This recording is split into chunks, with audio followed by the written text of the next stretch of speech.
Қыздар, қайырлы күн. Бүгінгі эфирді ішкі трекке қатысты өткізгім келеді. Ішкі трек деген внутренняя опора. Жалпы, внутренняя опора деген нәрсе ол бірінші кезекте Алламен қарым-қатынас. Алламен қарым-қатынасымыздың дұрыс болуы. Дұрыс деген кезде жалпы кез келген өмірлік сынақ болсын, ішкі травмалар, негативті установкалар, соның барлығын жүрегіміздің дертін емдейтін тек қана Аллах Тағала. Ал біз соны амалымызбен, әрекетімізбен реттеуге тырысуымыз керек. Яғни амалды да, әрекетті де жасау керек, бірақ нәтижені Аллаға тапсырып отырған абзал. Мысалы, жүректі біз өзіміз емдей алмаймыз, біріншіден. Екіншіден, қаншама әрекет жасасақ та нәтижені беруші Алла. Енді мен осы жолы 10 қызға тегін консультация өткіземін деп жасадым. Мысалы, көп моменттерде білімнің аздығы әсер етеді. Қыздарға именно осы білімнің аздығы әсер етіп жатыр. Ол қалай? Мысалы, бірінші кейс. Ең бірінші жазылған қызым консультацияға. Декреттегі ана, жақында ғана босанған.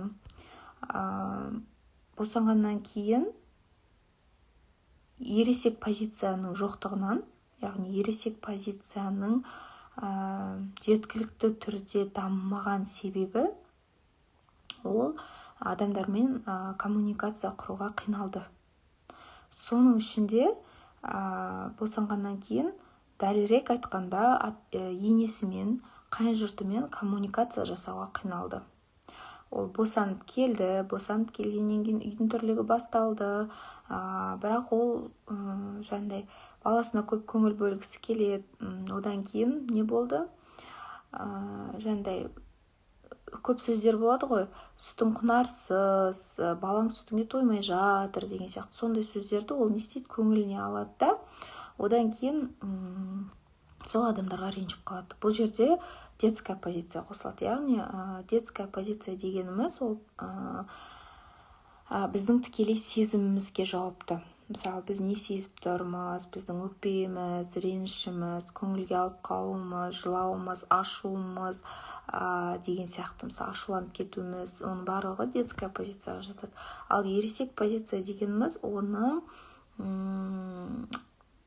ол нәрселерге ересек көзқарасымен қарау. Не себепті бұл адам олай айтып жатыр?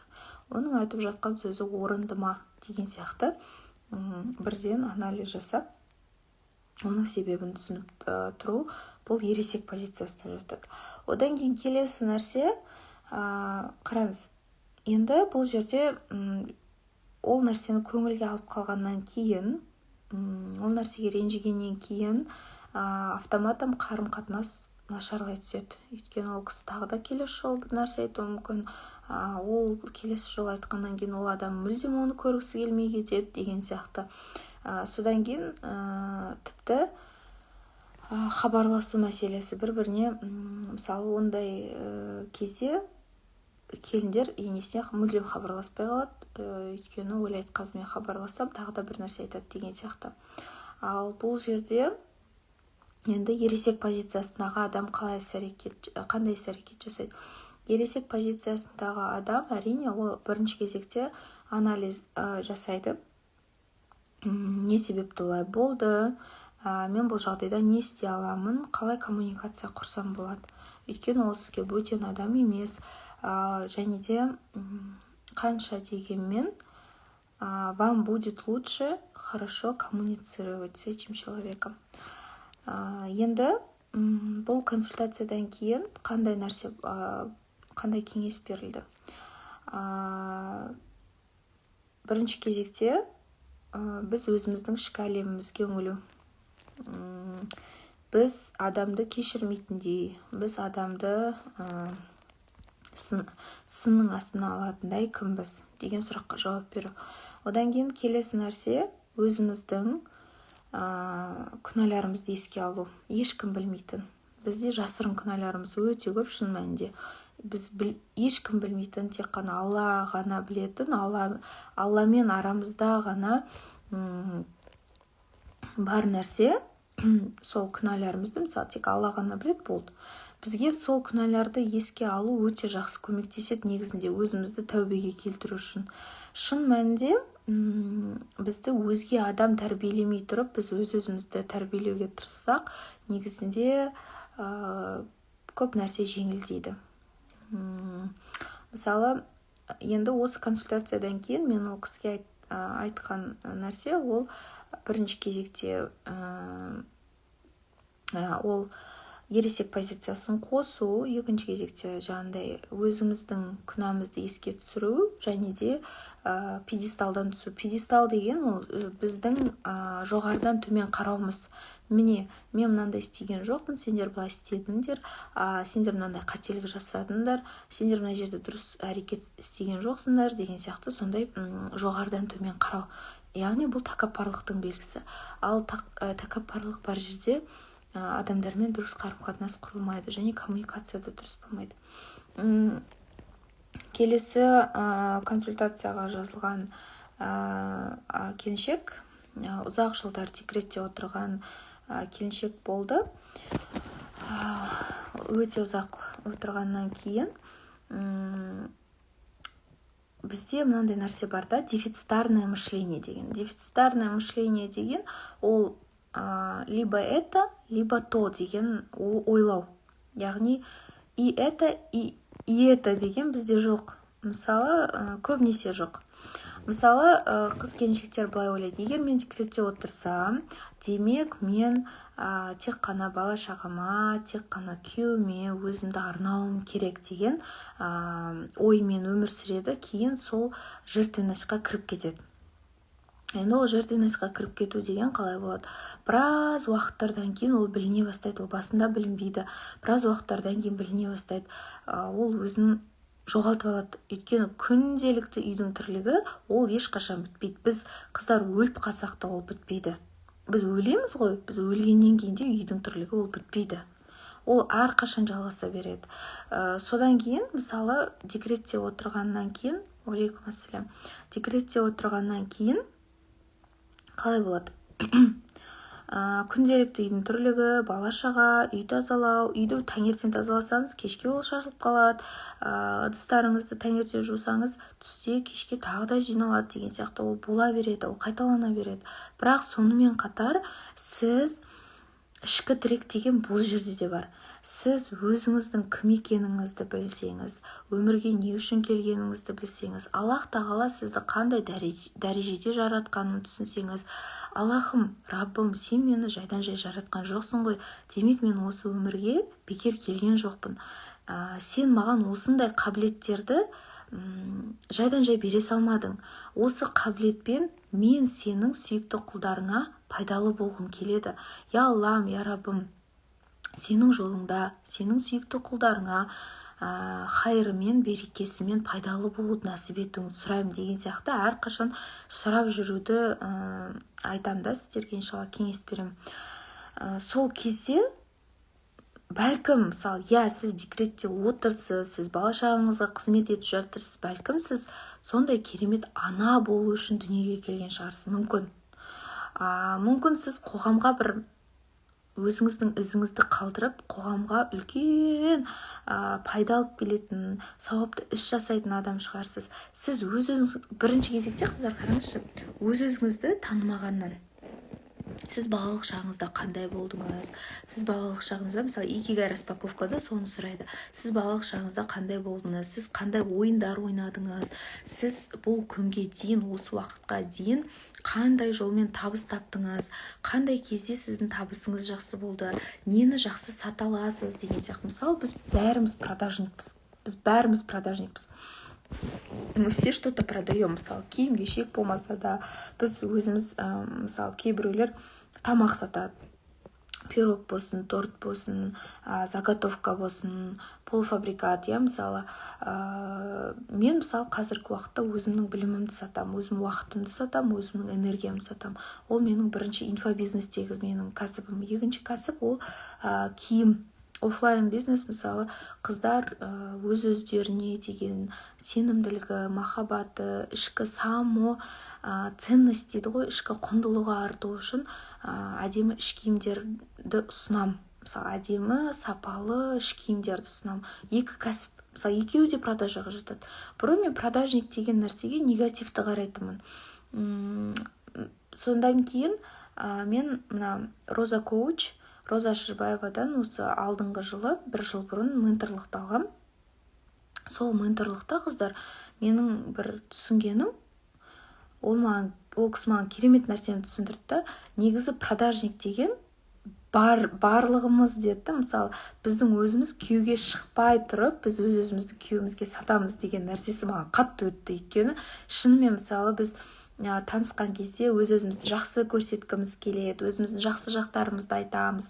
Мен мынандай конкурста мынандай жүргізуші болғам, мен мынандай кастингтен өткем деген сияқты сондай нәрселерді, мысалы, күшті фотоларды салып деген сияқты ВКонтактеға, мысалы, сондай болды, шыдып еді. Сода продажник деген мәселе, біз бәріміз продажникке жатамыз негізінде. Сондықтан мүмкін сіз өзіңіздің қызметіңізді сатасыз, мүмкін біліміңізді сатасыз, мүмкін сіз уақытыңызды сатасыз. Сондықтан бірінші кезекте адам баласы өзінің қабілетін тану керек, өзінің болмысын тану керек. Мен қандаймын? Мен не үшін бұл дүниеге келдім? Бұл дүниеге келудегі менің мақсатым қандай?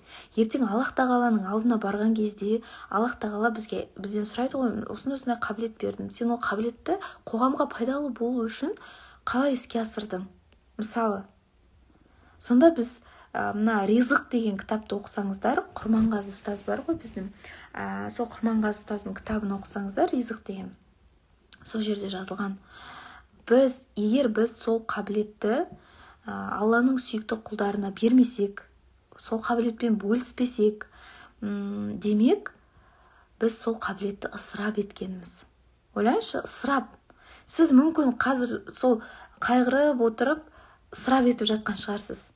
Не үшін дүниеге келген білмесе, не үшін ол қабілет берілген білмесе, жай ғана үйде қорқақтап отыра берумен ол қабілетті ысырап етеді. Бұл да ішкі тіректің аздығы. Ал ішкі тірек қай кезде әлсіз болады? Ол да балалық шақтан басталады. Енді балалық шақтан басталады деген кезде, мысалы, көпшілігі ата-ана реніш деп айтып жатады. Негізі ата-анаға ренжуге біздің құқығымыз мүлдем жоқ.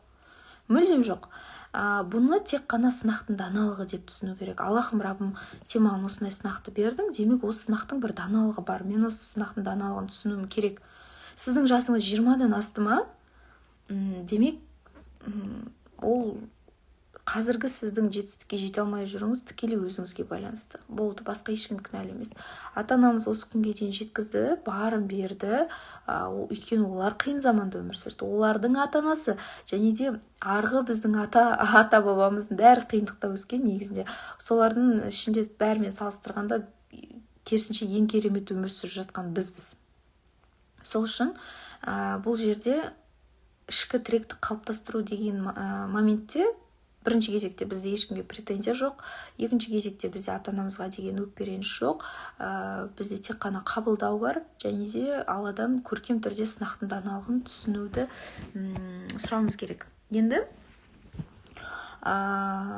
мысалы, менде балалық шағымда да жеткілікті түрде травмалар болды, бірақ Аллаға шүкір, ата-анама да ешкімге де ешқандай өкпе-реніш, қабылдамау деген нәрсе альхамдулилля жоқ. Бірақ менің бір түсінгенім, не себепті Аллах тағала сол сынақтан мені өткізу керек болды? Өйткені сол сынақтардан өткізу арқылы Аллах тағала қазір менің алдыма консультацияға келетін қыздардың жүрегін түсінуді беріп қойды. Мысалы, айтады, менде мынандай сынақ болды, менде мынандай болды дегенде, дәл мен неден өттім, содан өтіп жүрген қыздарды Аллах тағала маған жібереді. Неге? Өйткені мен оларға айта алатындай болғаннан кейін деп ойлаймын. Сол сияқты қыздар, сіздер де Аллах тағала қазір бір сынақтардан өткізіп жатыр ғой. Ол сынақтардан Аллах тағала сізді бекерден бекер өткізіп жатқан жоқ. Демек ол сынақтардың бір даналығы бар. Мысалы, тағы да бір кейс болды. Мен айттым, 10 қызға жасадым ғой консультация, даже 10-нан көп қызға жасадым осы тегін консультация деп. Кейс жинау ниетімен. Сонда қараңыз, бір қыз жазылды. Ол қыз айтады, мен жасым 22 деді ма, әйтеуір жас, өте жас. Сосын айтады, анау болмай жатыр, менде мынау болмай жатыр дейді да. Бірақ қарап отырсам, машалла, ода бәрі жақсы. Сүйікті жұмысы бар, сүйікті қабілеті бар, тағы да қосымша жұмысы бар, табыс әкеп тұрған, оқуында оқып жатыр. Сонда бізде мына айтып тұрмын ғой, тағы да ішкі тіректің әлсіз болуы, және де критиканың көп болуы. Психологияда критикующий родитель деп аталады. Соның критикующий родитель, жаңағы критикалық, өз-өзімізге критиканың көп болуы, біз өз-өзімізге ұрса береміз. Мысалы, мен айтамын ғой, сіз тамақ істеген кезде, мысалы, қаншама жыл жасап жүрген, пісіріп жүрген тамағыңыз бір күні шықпай қалды. Мысалы, күнде, мысалы, апта сайын жасап жүрген манты, мысалы, мантыңыз бір қамыры дұрыс болмай қалды. Сіз білесіз, сіз оны идеально жай аласыз. Ладно, жарайды, идеально жаймасаңыз да, әйтеуір жақсы бір басқа тамақ, басқа бір тамақ пісіріп жүрсіз, ол сізде жақсы шығады. Бірақ бір күн дұрыс шықпай қалды. Сіз не істейсіз? Сол тамақты дастарханға әкелмей тұрып, басқа адамдарға ұсынбай тұрып, сіз өз-өзіңізді бірінші жеп тастайсыз ғой. Шын рас қой, қыздар? Солай болса жазып кетіңіздерші комментарийге. Шынымен солай. Біз өз-өзімізді жеп тастаймыз. Сосын, мысалы, бір нәрсе дұрыс болмаса, бір жерде ақша жеткіліксіз болып қалса, қасымыздағы адамдарға, мысалы, күйеуімізге поддержка бере алмай жатсақ, күйеуіміздің бір жолы болмай жүрсе, біз не істейміз? Біз бірінші кезекте өз-өзімізді жейміз. Бірінші кезекте өзге адам бізді қанамай тұрып, біз өз-өзімізді қанап, жеп, быт-шытымызды шығарып тастаймыз. Өз-өзімізді. Понимаете? До того. Сондықтан бізге бірінші кезекте поддерживающий родительді қосу керек. Ол психология тілімен айтқанда өз-өзімізге деген қолдауды жақсы көрсете білу керек. Өз-өзімізге деген қолдауды жақсы көрсете білу керек негізінде. Мысалы, бұл әдістердің барлығы негіз проработкаларда бар. Оны да өзім консультацияда қыздарға айтып отырам. Тағы да бір кейсім бар. Тоже бір келіншек келді, 5 баласы бар. Сөйтіп, жандай 5 бала деген енді өте үлкен еңбек негізінде. Өте үлкен еңбек. Ол жерде қаншама денсаулық, қаншама еңбек, қаншама ұйқысыз түндер жатыр. 5 бала емес, бір баланың өзі, мысалы, сол моментте қалай болады? Ол кісіде өз-өзіне көңіл бөлмей кеткен, өз-өзіне жаңағыдай опять-таки критикасы көп. Бірақ, мысалы, ол осы күнге дейін үйін идеально ұстауға тырысқан ғой, идеально. Бәрін четко бар ғой, бәрін четко жасайды. Мысалы, тамағы да дәмді, үйі де таза, 5 баласы да қараулы, күйеуіне де демеу береді, күйеуінің кәсібіне де жаңағыдай демеуін білдіріп отырады. Оған әрқашан ол келген уақытта ыстық тамағы дайын, киімі жуулы, оның кәсібіне идеяларын қосады деген сияқты бәрін жасайды да, сөйтіп не болады? Выгорание болып қалады ол кісіде. Енді выгораниенің да себебін негізі айтқым келеді. Выгораниенің себебі біз бір нәрсені мен жасап жатырмын деген кезде Аллах тағала бізден автоматом ол нәрсені алып қояды. Мысалы, выгорание қай уақытта болады? Выгорание мен жасап жатырмын, мен істеп жатырмын, ол мен деген кезде автоматом Алла бізден оны алып қояды, сөйтіп бізде выгорание болады. Ал негізінде Аллахым Раббым сен арқылы істеп жатырмын, Аллахым Раббым сенің жәрдеміңмен істеп жатырмын, Аллахым Раббым сенің көмегіңмен істеп жатырмын, я Аллахым Раббым сенің разылығың үшін деген сияқты біздің ниетіміз сондай болса, әрине ол бізге өте жеңіл болады негізінде. Отбасыға қызмет жасауда, басқа да. Мысалы, мен ыдыс жууды жақсы көрмеймін. Бұл менің шындығым. Оны, мысалы, мен жалпы үйдің тірлігін онша қатты жақсы көремін деп айта алмаймын, бірақ істеу керек болғаннан кейін істеймін. Сөйтем да, бірақ бұл менің құлшылығым, өйткені тура осы кезде мен ниет етемін: Аллам, Раббым, сен білесің ғой, сен білушісің ғой, я алиму, Аллахым, сен көрушісің ғой, я басиру, Аллахым, сен көріп тұрсың, сен білесің, біліп тұрсың, мен мүлдем ыдыс жуғанды ұнатпаймын, Аллам, Раббым, сен тек қана сенің разылығың үшін ғана жуамын. Сен білесің, маған ешкімнің признаниясы керегі жоқ, мен көзім жеткен ешкімнің признаниясын алу мүмкін емес екеніне мен көзім жеткен деп кәнде Алламен шынайы сөйлесем де, сосын айтамын: Аллахым, бұл ыдысты сенің разылығың үшін ғана жуамын, болды, тек қана сенің разылығың болса маған болды деймін да. Ана ыдысты жуа бастаған кезде білмеймін, Аллах тағала сол сәтте энергияны береді де, ана ыдысты қалай жуып тастағанымды білмей қалам. Содан кейін кухнядан шығып кетемін да, басқа нәрселер істеп жүремін. Сосын ойлаймын: мен жаңа сөйтіп тұрып ыдысты жудым ба, жумадым ба деп тағы барып тексеремін ғой. Сөйтсем жуыппын. Ол менде күнде болады деп айта аламын. Енді күнде болмаса да күн ара. Өйткені мен ұнатпаймын. Үй тазалауды да ұнатпаймын, қыздар. Вообще жек көремін. Сондай да, менде тамақ пісіруді де онша ұнатпаймын. Вот реально бұл менің шындығым. Бірақ Аллаға айтамын: Аллахым, Раббым, сен үшін ғана, сенің разылығың үшін ғана мен істеймін. Маған ешкімнің маған несі керегі жоқ деймін ғой, жаңағыдай мақтауы керегі жоқ. Өйткені бұрын мен мақтау үшін жасайтынмын. Бұрын не істесем де мені мақтаса екен, менің істегенімді көрсе екен. Өйткені балалық шағымда сол нәрсе маған жетіспей қалған, признание маған жетіспей қалған. Сенесіз бе, мына спальняда тұрады ғой, мынандай нелер, шкафтар тұрады ғой, дәу шкаф, спальняда тұратын шкафтар. До того мен ата-енем мен күйеуімнің признаниясын есту үшін ана шкафтың бәрін босататынмын. Сөйтіп көтенімен итеріп перестановка жасайтын.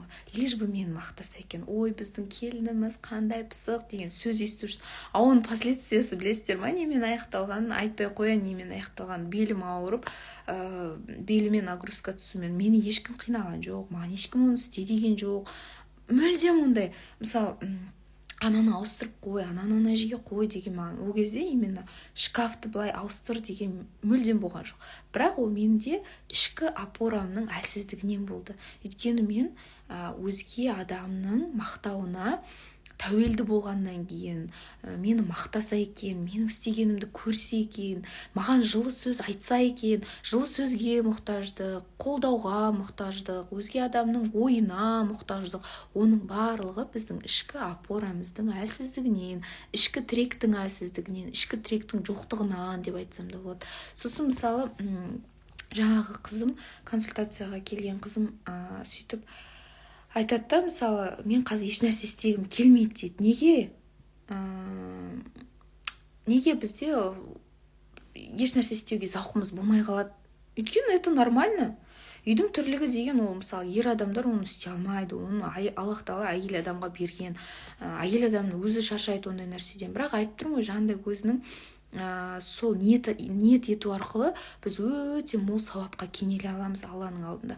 Мен даже кейде бүйтіп сұраймын, қатты шаршап тұрған кезде мына бутикке де жүгіретін кездер болады, бутикті көп ойлайтын кездер болады да менде, офлайн бизнес болғаннан кейін. Содан кейін мен Аллаға айтамын: Аллахым, Раббым, мен қатты шаршап тұрмын деймін да, мен қатты шаршап тұрмын, Аллахым. Менің миыма сыймайтын, менің ойыма келмейтін, мен жәннатқа кіруіме себеп болатын мол сауап жазуыңды сұраймын деп кәдімгідей Аллаға сөйтіп ниет етемін ғой. Аллахым, Раббым, сондай, мен осы нәрсені істеймін. Еще бір қызығы, қыздар, мен жолдасым шайды өте көп ішеді. Білмеймін, енді бүгін ғана жолдасыма күліп айтып жатырмын ғой. Жолдасым есімі Айдос қой. Соны айтамын ғой: Айдос и шай это одно целое деймін да. Сөйтіп оған айтып күлдірттім да.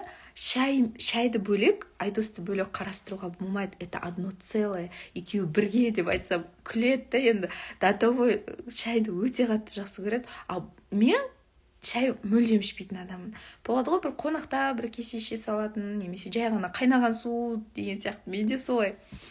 Сөйтіп каждый раз, мысалы, күніне білмеймін, бір 6-7 рет шай қоятын шығармын, қайта да, мысалы шай ішіп болғаннан кейін тағы біраздан кейін шай ішу деген сияқты, или там бір жерге шығып келеді да қайтадан шай ішейік деген сияқты. Ол мен үшін сынақ кәдімгідей, енді Құдай сақтасын, сынақ емес, енді просто андай жаңа ғана іштік қой деген нәрсе тұрады да ішімде. Сосын Аллаға айтам, Аллахым, Раббым, маған мол сауаптан обожаю чай деп қойыпты. Аллахым, маған мол сауаптан жазып беруіңізді сұраймын деп. Просто қыздар, көрдіңіздер ме? Сіз шай жақсы көресіз, сізге шай нормально, да? То есть менің екі анам да шай жақсы көреді, мысалы. Екеуі де ыстықта ішкенді жақсы көреді. А мен мүлдем ондайға жоқпын, да?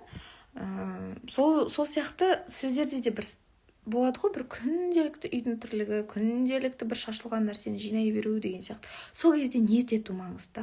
Аллахым, Раббым, сен білесің, Аллахым, Раббым, жәрдем беруіңді сұраймын, маған мол сауап беруіңді сұраймын, көп сауап деген сияқты. Сондықтан осы нәрсе маңызды. Енді жаңа айтып жатыр ғой, менде выгорание, 5 балам бар. Я қыздар, мен өзі 2 бала тудым, мен сондықтан 5 баланы мен айта алмаймын. Бірақ енді мен жай ғана айттым да, осылай ниет етем, болды. Аллахым, Раббым, сенің разылығың үшін ғана тазалаймын. Сосын өзіміздің психологияда маленькая девочка деген нәрсе бар да. Енді бұны да қыздар дұрыс орындау керек. Кейбіреулер жаңағыдай қатты беріліп кетеді да бұл нәрсеге. Мысалы, маленькая девочка деген әдіс тәсіл ол мынандай. Сіздің өз-өзіңізбен келісуіңіз. Жаным менің, мысалы мен өзіме айтам, жаным менің, затым, сен істегің келмей тұр ғой, мен білем. Давай осыны істеп тастайық, сосын мен саған бір нәрсе алып берейін. Или мен сені бір жерге апарам. Сен өзің барғың келіп жүрген бір жерге апарам, иншалла, Алланың жәрдемімен деп. Өйткені мен мысалы қазір бүкіл жауапкершілікті өз-өзіме алып алсам, оны істей алмай қалам ғой. Өйткені беруші Аллахта қалады. Сөйтіп айтам да, Аллаға айтам, Аллахым, Раббым, өз-өзімді қуантқым келеді, сенің жәрдеміңмен деген сияқты. Содан кейін мысалы жаңағыдай сондай істегім келмей тұрған, барғым келмей тұрған, бір мүлдем жасағым келмейтін әрекет болады, кейде. Соны Аллаға айтам, Аллахым, сенің жәрдеміңмен мен осылай өз-өзімді қуантқым келеді. Сөйтіп өз-өзімнен сұраймын, жаным менің, давай сен қазір істеп таста, сосын мен сені мына жерге апарам. Немесе мен саған мынандай алып берем. Немесе даже, знаете, элементарно просто балалардан тығылып мороженое жеу, например. У кого-то может проснуться чувство вины из-за этого. Мен өзім тығылып балалардан жеп жатырмын деген сияқты. Жоқ, олай емес. Ол өз-өзіміздің хақымызды беру негізінде. Сөйтем да, сосын өз-өзіме бір нәрсе алып берем. Мороженое, немесе бұрын кофе алып беретінмін. Бұрын өз-өзімді кофейняға апаратынмын. Нәпсіні алдау дегенде нәпсімен келісу негізінде. Бұл нәпсімен келісуге жатады. Бірақ бұлай жүріп, қыздар, нәпсіні семіртіп алмау керек. То есть бұл жерде де баланс ұстау керек. Бізде бір қыз бар тоже өзінің несімен бөлісті да. Сөйтіп жаңағыдай нәпсімен келісем деп, керісінше нәпсісін семіртіп алған ғой, до того. Соны өзі сезбей қалған. Сол үшін бұны да в меру болу керек та бұл нәрсе. Сөйтіп мен консультацияға келген сол қызыма мынандай бір осы әдісті айттым да. Давай жаным, осы нәрсені істеп көрейік. Сен осыны істей, иншалла, өзің не қалайсың, соны өзіңе алып берші дедім. Сосын ол айтты, тауға барғым келеді, просто өзім бір паркте жалғыз жүріп қайтқым келеді. Өйткені 5 бала болғаннан кейін до того там не остается времени на себя. Сосын ол айтты, жай ғана өзім қыдырып қайтқым келеді, или просто бір кофейняға барып, кофе ішіп, мысалы, Куликовскийға барғым келеді деді да өзі. Сосын мен айттым, давай онда өз-өзіңмен келіс, иншалла. Өз-өзіңе айт, жаным менің, давай сен бүгін үйге барып, балалардың тамағын беріп, үйді реттеп жинастырып қайт, сосын мен саған кофе алып берем, осындай тәттімен деген сияқты. Сөйтіп айтқаннан кейін маған жазады ғой, машалла, күшті болып қалдым, қазір балаларға пирог пісіріп жатырмын дейді да. Сондықтан бұл тағы да бір сол ішкі тіректі дамытудың бір жолы. Енді келесі кейс деген қыздар, ол маған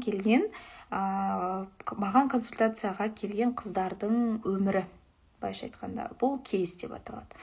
Енді келесі кейс, бір қызым күйеуге шықты, бірақ күйеуі оны постоянно манипулировать етіп отырады. Сен былай істемесең, сен Алланың қаһарына түсесің деген сияқты.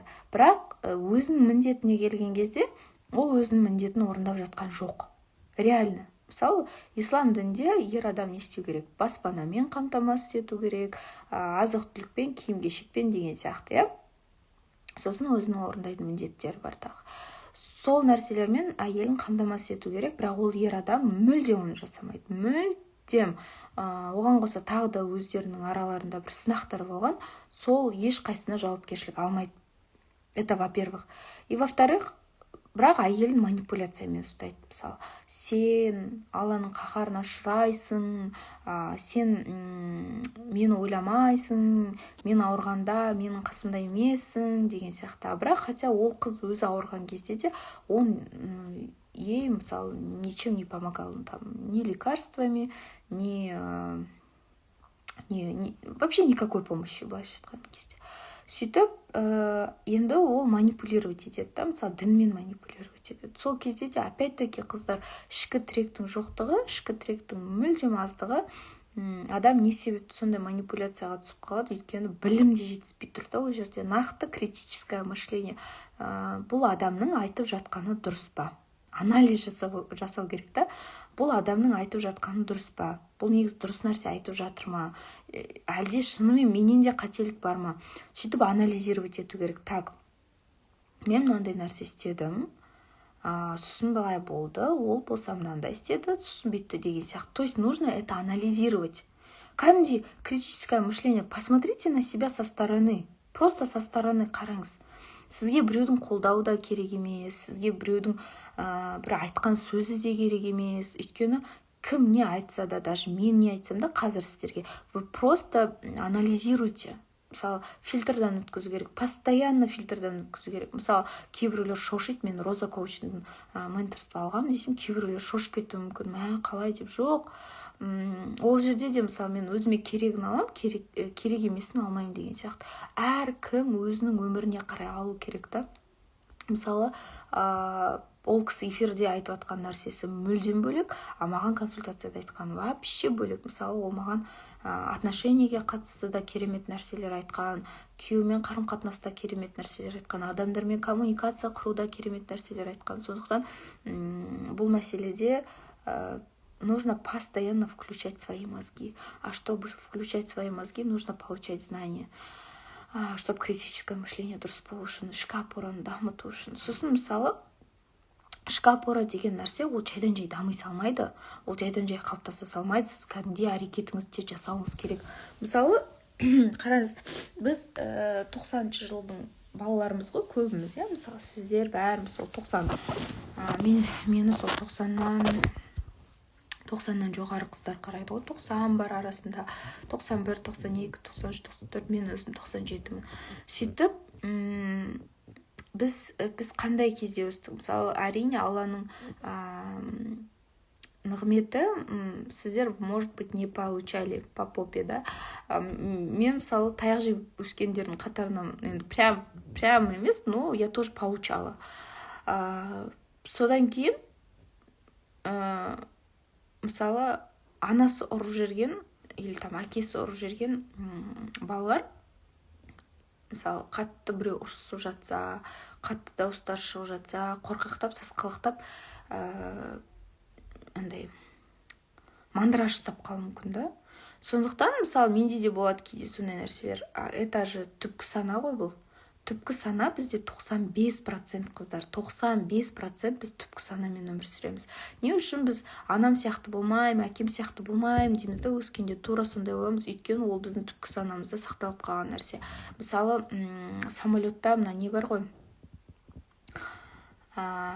Не деуші? Черный ящик дейді ғой, Сол черный ящикта бәрі сақталып тұрады. Самолет іске қосылғаннан бастап бүкіл запись болады да, ол жерде. Бүкіл дауыстар, кім не деп жатыр, бәрі сол. Біздің черный ящигіміз, ол біздің түпкі санамыз негізінде. Ал 5% ол бүгінгі сіздің оқып жатқан кітабыңыз, сіз, мысалы, жүрек тыныштығын оқуыңыз мүмкін, қайсы мен оқып жатқанда, құдай ау, ризық мысалы, немесе тағы басқа кітаптар, сол оқып жатқан кітабыңыз, оқып жатқан курстарыңыз, тыңдап жатқан подкасттарыңыз, ол тек қана 5-ақ%. Енді ішкі тіректі қалыптастыру үшін, саналыққа жету үшін, одан кейін ересек позицияға көшу үшін не істеу керек?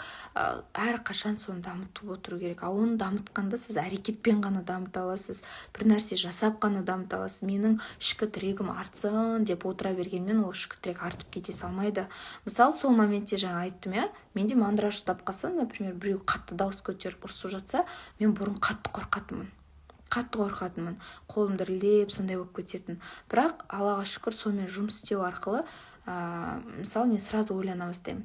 Так, сол моменте уже ойлана бастаймын. Так, мына моменте мен не істесем болады? Мен не істеуім керек и как будет правильно?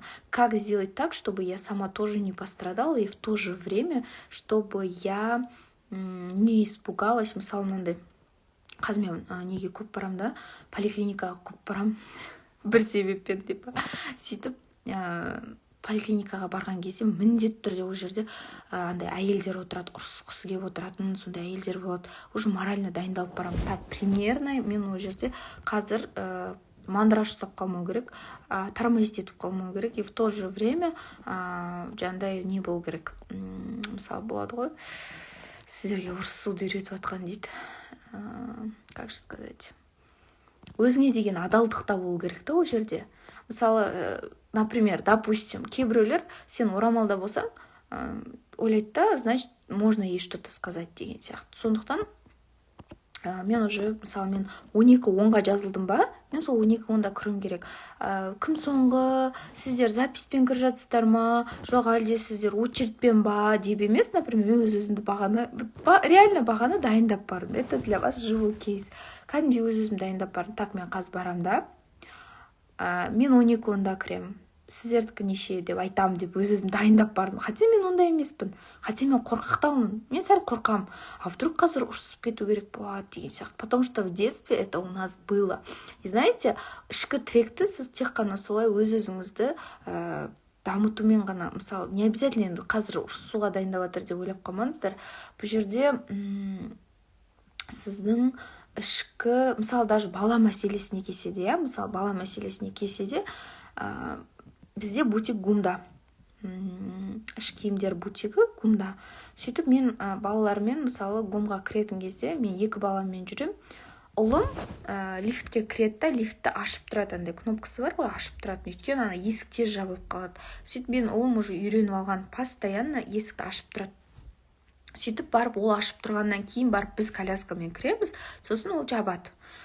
Сөйтіп ол ашып тұрды, біз кірдік, бізден кейін тағы бір үлкен, шамам 50-ден асқан әйел кірді, келіншек. Сөйтіп ұлым қайтадан жапты, сосын 2-ші этажға жеткеннен кейін ұлым ашып тұрды. Сол кезде ол кісі айтып жатыр да, не надо играть с лифтом деп сөйтіп айғайлады да балама.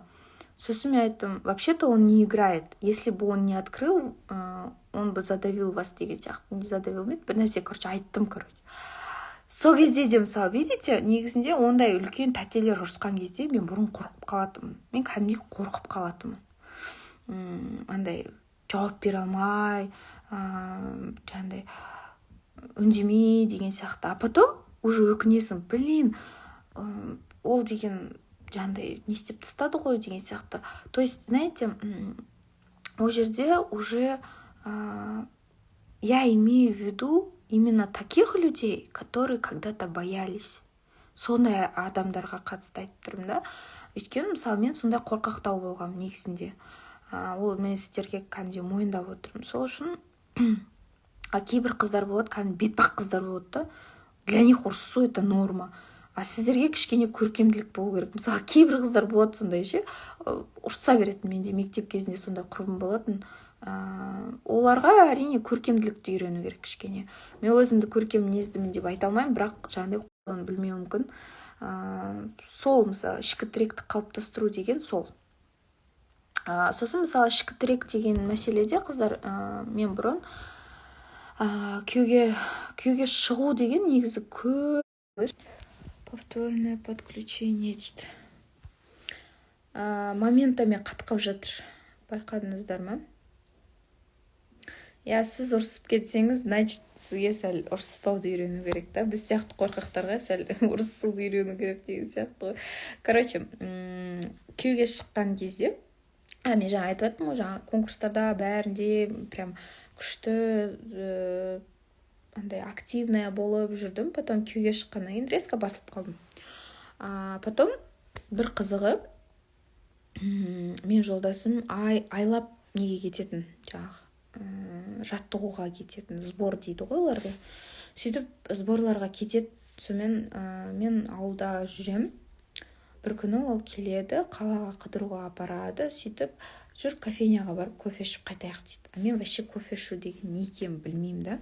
Сөйтіп кәдімгідей қылқылдатып ішіп тастаймын ғой, бір стаканды полностью. Сөйтіп ол маған айтады ғой, кофені былай ішпейді, негізінде кофені асықпай, әңгімеңді айтып, ойыңды айтып, жаңағыдай не дейді оны, ойыңмен бөлісіп, сөйтіп асықпай ішеді кофені, рахаттанып деген кезде кәдімгідей қатты ұялып кеткем. Соны қазір жолдасыма айтсам, күледі ғой, сондай болды ма не деп. Шынымен мынандай нәрсе ғой, біз көп нәрседе, көп мәселеде сол ішкі тіректің әлсіздігі негізі ол да ішкі тіректің әлсіздігі. Ішкі тіректі сол басында айттым ғой, қалай қалыптастырамыз. Бірінші кезекте Алланың қалауымен, Алланың жәрдемімен, Аллаға еркелеумен, және де өз-өзімізбен жақсы мәміледе болумен, білім алу керек еще. Мысалы, мен бірінші сол өз-өзімізді тану ғой негізінде. Мен кіммін, өмірге не үшін келдім, Аллах тағала маған қандай қабілеттер берді, қандай қабілеттер арқылы мен қоғамға өз пайдамды алып келе аламын. Осы ретте Құрманғазы ұстаздың Ризық деген кітабын оқысаңыздар, өте жақсы, машалла. Одан кейін ол кісінің бір сабақтарын алғам, тәуекел деген тегін сабақтар болды. Ол қазір енді аят сырларына тағы да қатысқым келіп жүр. Өйткені мынандай бір керемет сөз бар. Мен қазір бутикке тек қана беріп жатырмын. Бізде енді бутик бар ғой, сол бутик жарты жыл болды жұмыс істеп жатқанына. Ол бутикке тек қана беріп жатырмын. Сол кезде мен ойлаймын ғой, қаншалықты тағы беру керек деп, андай ақша салып жатырмыз да, білмеймін, уже бір 5-6 миллион салып тастадық. Содан кейін ойлаймын да, мені бір сөз ғана, осы Құрманғазы ұстаздың бір сөзі андай успокаивать етеді. Ол мынандай: алудың негізі беру. Яғни сен бір нәрсені алу үшін бірінші сен беруің керек. То же самое, мысалы, мен сіздерге бірінші беруім керек болып тұр. Сондықтан біліммен бөліскен кезде, біліммен барынша фаділ сипаты дейді ғой, Аллах тағаланың фаділ сипаты, яғни кеңшілік иесі.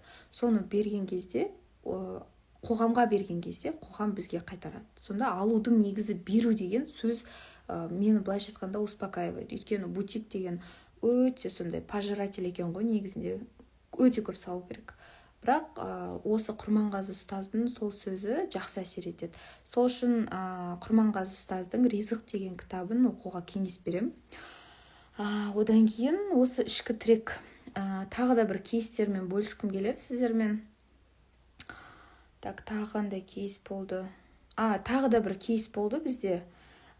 Осы тегін 10 консультацияның ішінде ол мынандай, то же самое, жаңағы декретте ұзақ жыл отырған, рахмет, Алла разы болсын, декретте ұзақ жыл отырған келіншек, сонымен айтады, жолдасымның ортасы дұрыс емес дейді. Жолдасының ортасы жаңағындай не істейді,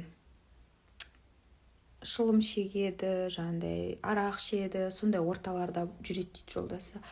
Және де ол жерде тағы да басқа көп мәселелер өте көп. Амин, рахмет.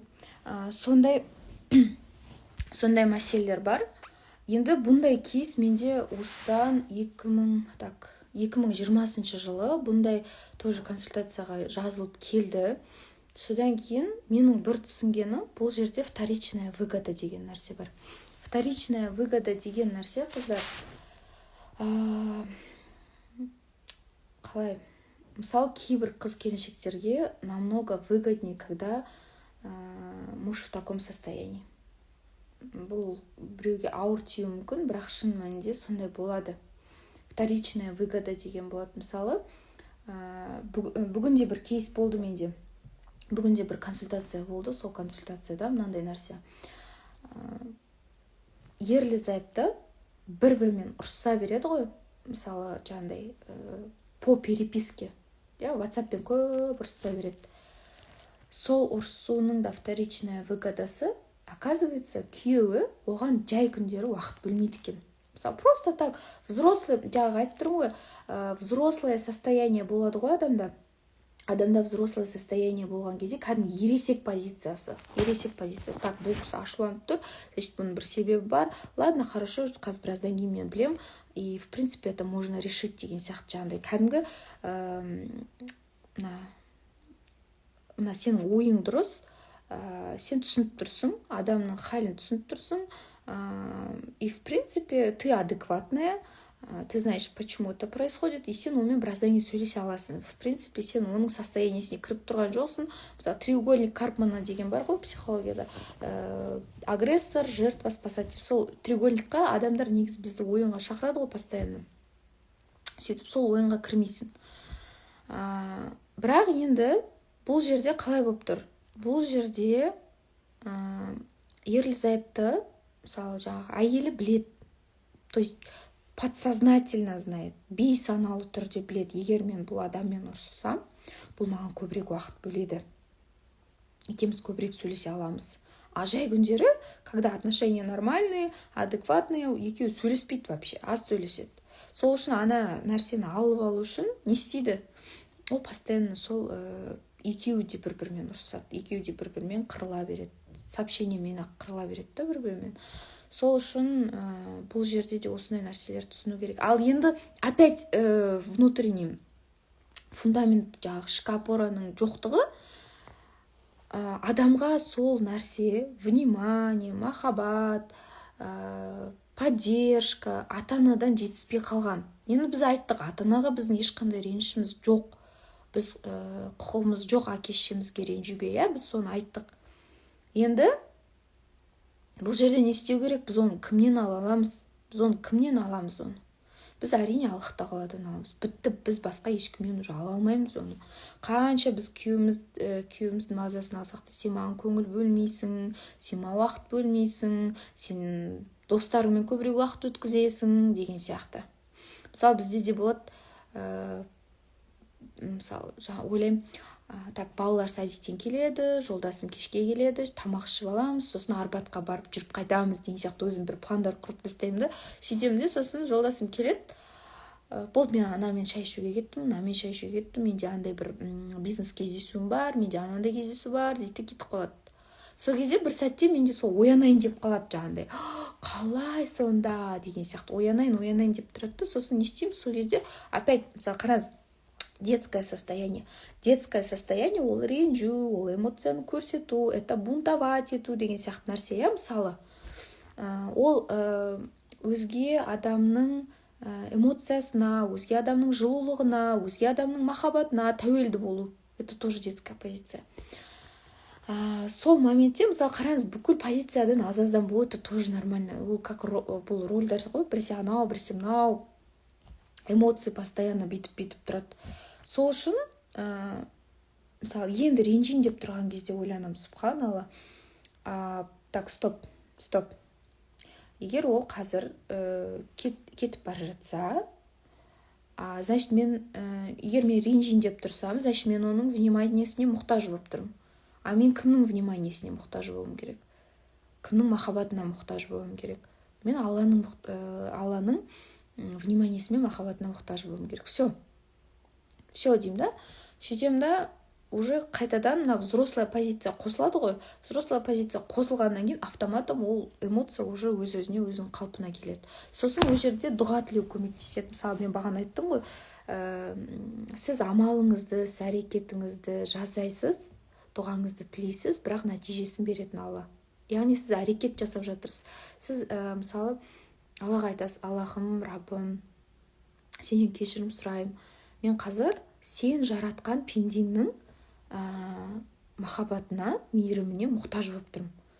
Аллахым, Раббым, менің кешіріміңді сұраймын. Мен сенің вниманиеңе, махаббатыңа, сенің шексіз мейіріміңе, сенің шексіз махаббатыңа, сенің шексіз жомарттығыңа мұқтажбын. Соны маған осы пендең арқылы жіберсең риза боламын деген сияқты. Мысалы сөйтіп дұға тілеуге болады да. Мен вообще көп гүл алмайтынмын да, негізінде сыйлыққа көп гүл алмағам ешқашан, дүниеге келгеннен бастап десе болады. Мысалы жаңағыдай букет цветов именно розовых болады ғой, бір именно маған розовый букеттер ұнайды да, не просто так, что там қызыл роза и сыртында ақ пакетик деген сияқты, олай емес. Сөйтіп осыны білгеннен кейін Алладан сұрай бастадым. Кейде маған бір кісі бар, маған күледі да, сенің армандарың біртүрлі деп. Енді пока что я на этом уровне. Мен Аллаға айтам, Аллахым, Раббым, сенен осындай сыйлық алғым келеді деп сөйтіп дұға тілеп жүремін. Сөйтіп Аллах тағала маған басқа пенделер арқылы жіберетін да. Вообще, мысалы, құрбыларым арқылы жібереді, консультацияға келген қыздар арқылы жібереді, тағы да басқа қыздар, басқа жерлерден жібереді.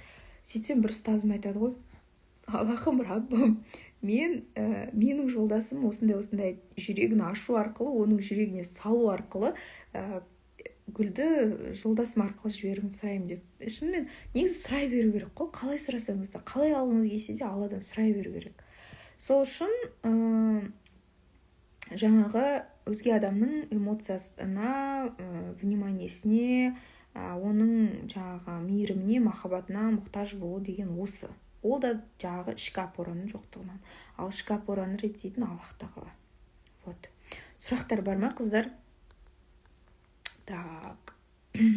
Вообще мен айтайын ба, кейде болады, ниеттенем, ой, қазір 1 сағат эфир өткізем деп ниеттенген кезде эфир мүлдем дұрыс өтпей қалады да, сосын бір 5 минутта өшіріп тастаймын. Бүгін енді машалла берекелі эфир болды. Сіздер үшін де пайдалы болуын тілеймін.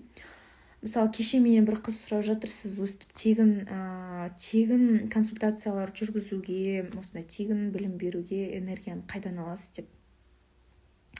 Аллах тағала береді. Бірақ мен әрқашан өйтіп өткізе алмаймын. Өйткені кейде біз өз-өзімізге алып кетеміз ғой, мен өткізіп жатырмын деп өз-өзіме алып кеткен кезде Аллах тағала автоматом алып алады менен, энергияны да алып алады, білімді де алып алады. Мен ұмытып қаламын, осы білгіш сынып не айтып едім қыздарға деген сияқты, сондай болады. Сол үшін осындай қыздар еке. Жалпы соңына қарай мынандай бір нәрсе айтқым келіп тұр да. Негізінде бізде мына претензия деген нәрсе болады ғой. Претензия деген нәрсе біздің ата-анамызға, ата-енемізге, жолдасымызға деген претензия болады да. Ол претензияның болуының өзі бір себебі біздің пьедесталда тұруымыз. Яғни пьедестал деген жоғарыдан төмен қарауымыз ғой. Сендер мені ренжіттіңдер ма? Сендер білесіңдер ма кімді ренжіткендеріңді деген мына свысока қарауда оларға. Как вы могли меня обидеть?